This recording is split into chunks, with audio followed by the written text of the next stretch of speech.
Assalamualaikum warahmatullahi wabarakatuh. Waalaikumsalam. Perkenalkan, kami dari kelompok 6 akan mempresentasikan tentang Accounting for Merchandising Business. Sebelum itu, perkenalkan nama saya Aprizal Aditya Kumaula dengan NPM akhir 213.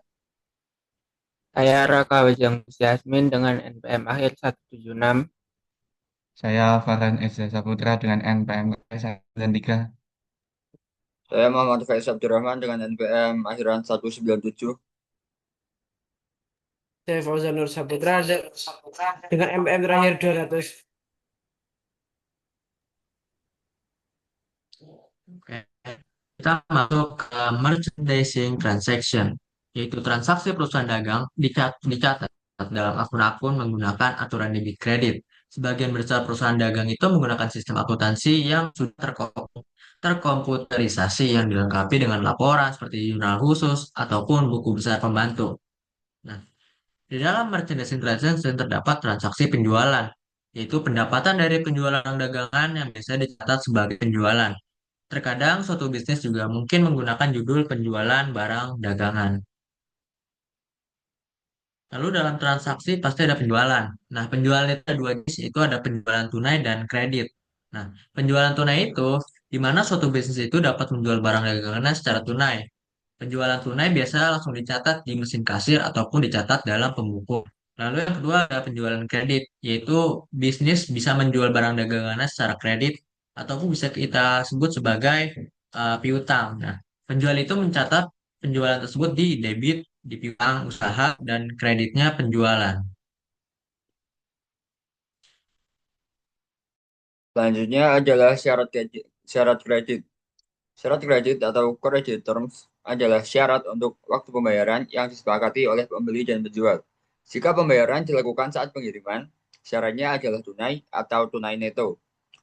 Pembeli yang diperbolehkan mendapat kelonggaran waktu untuk membayar dikenal sebagai periode kredit atau kredit period. Selanjutnya, contohnya seperti jika pembayaran jatuh tempo dalam beberapa hari yang disebutkan setelah tanggal faktur seperti 30 hari, syaratnya adalah 30 hari. Yang ditulis adalah N per 30. Lalu jika pembayaran jatuh tempo pada akhir bulan yang sama dengan bulan penjualan, syaratnya ditulis sebagai N per IOM atau end of the month.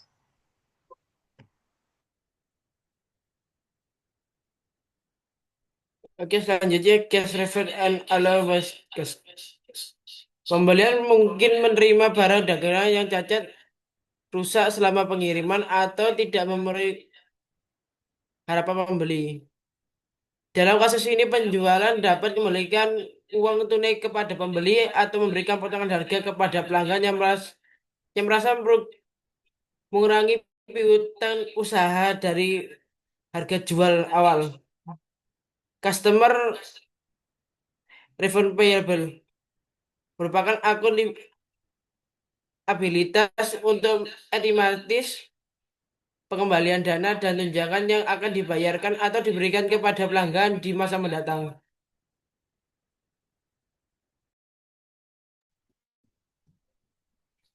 Selanjutnya ada customer returns. Ketika pelanggan mengembalikan barang dagangan untuk pengembalian uang tunai atau potongan harga, entry tambahan harus buat. Lalu ada pembelian dan penjualan barang dagangan seringkali melibatkan biaya pengiriman. Syarat-syarat penjualan menunjukkan kapan kepemilikan hak kendali barang dagangan berpindah dari penjual kepada pembeli. Hal ini menentukan apakah pembeli atau penjual yang menanggung biaya pengiriman. Lalu freight ada dua. Yang pertama ada FOB titik pertemuan dan FOB titik tujuan. FOB titik pertemuan yaitu pembeli yang menanggung biaya pengiriman, sedangkan FOB tujuan yaitu penjual yang menanggung biaya pengiriman. Hmm. Yang terakhir ada sales tax. Hampir semua negara bagian memungut pajak atas penjualan barang dagangan. Kewajiban atas penjualan yang timbul saat penjualan dilakukan. Pada saat penjualan tunai, penjual menagih penjualan.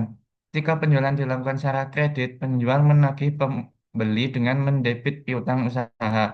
Penjual mengkredit akun penjualan sebesar jumlah penjualan dan mengkredit pajak penjualan terutang.